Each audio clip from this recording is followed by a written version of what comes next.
How you folks doing today? It's Mojo Bass and Bourbon here with one of my favorite bottles lately, and a bottle that's receiving a lot of hype lately in the bourbon world.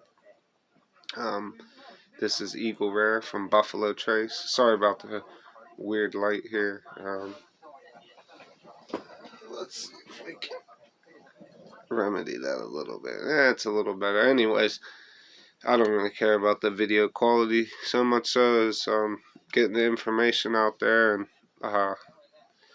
telling people my tasting notes and other things. There's so many channels out there nowadays. I'm just making these just for record for myself and other people who wind up following me, and who knows, eventually I'll get better production, try to get some guests and do different things if my channel ever grows. If not, I'm still going to be drinking good bourbon. So here we go, folks. This bottle for me came in at about $35, give or take, after tax. Typically they're pretty easy to get, but nowadays they're more sought after. You got people waiting in lines for them and whatnot, myself included. Some people are able to get them a lot easier. I'm going to go in for a pour here. Got a 90 proof whiskey, aged 10 years, Eagle Rare by Buffalo Trace. Beautiful whiskey. Nice bottle with the eagle etched onto it. No real label, it's all etched on. Really interesting. I've been drinking a lot of Buffalo Trace products lately. Your Wellers, Blanton's, which I don't have one here, but I have a couple put away. And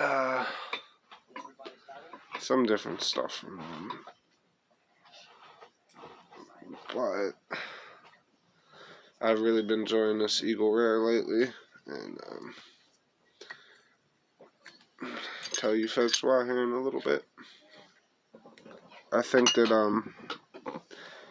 for $35, a 10-year bourbon, I can't think of any other ones off the top of my head that are as good as this. It's one of the reasons I thoroughly enjoy it. It has a good caramel color, very light looking. The nose, to me, first scent, you get a really fresh oak scent. At least I do. A little caramel, maybe some vanilla. But you could really pick up the age. Even though it is a fresh oak, the oak is it's not overwhelming, it's really pleasant, but you get like some hints of fresh oak along with the aged oak. Almost maybe a cinnamon in the back, but very light. Almost like that caramel, maybe even a molasses. Let's go in for a taste.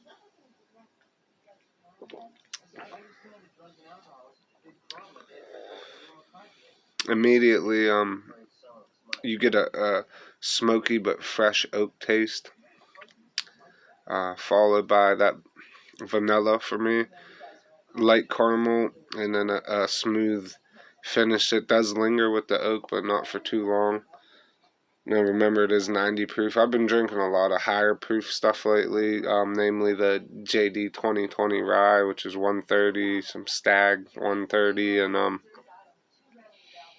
a lot of above 100 proof. So drinking 90 for me is it's a little bit rare. Besides when I just like to drink something light, like the Special Reserve Weller, which is 90 proof also. But this has to be right now one of my favorite 90 proofs to drink. I enjoy the Old Forester 100 and a lot of other different whiskeys like the Four Roses Single Barrel, but right now this Eagle Rare is one of my favorite things to drink.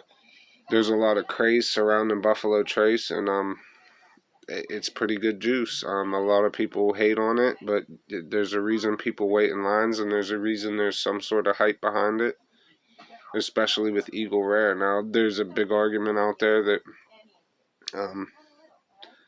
Eagle Rare is a little bit better than Blanton's, and at the price point, it's hard to disagree. I'm just gonna say that I support that sentiment. Let's just put it that way.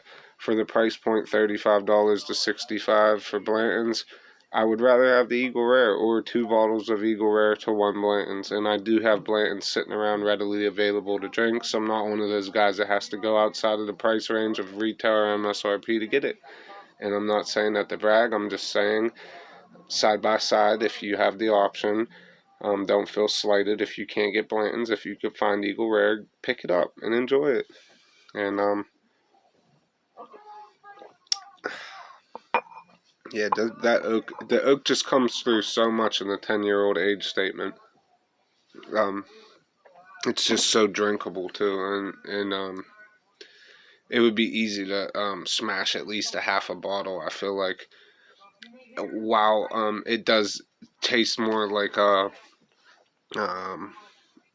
it's rare. I mean, it's a unique aged bourbon that really hits all the notes for me, and especially at the price point.